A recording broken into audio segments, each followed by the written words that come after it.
बोली बोली छठी मैया की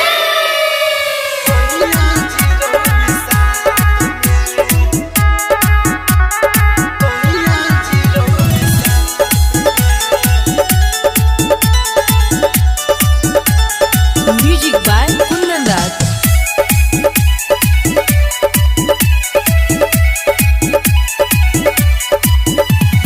कटा कर लिया रउआ धोली न आज रात में टिकट कटा कर लिया रउआ धोली न आज रात में मन बाबे छठ करे की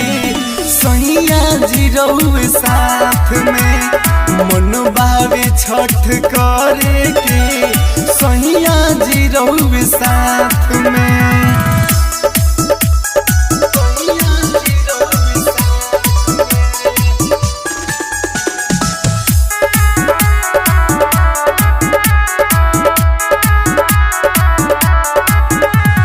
बहरे से लेके आई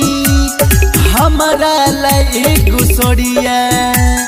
रउवे बताई के ले आई फल फल हरिया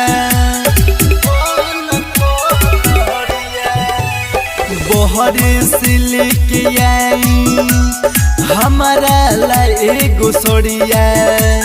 रउवे बताई के ले आई फल फल हरिया बारा याद आवेला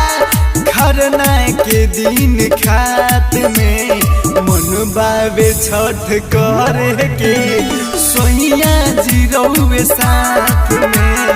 मन बाबे छठ करे के सोइया जी रउवे साथ में।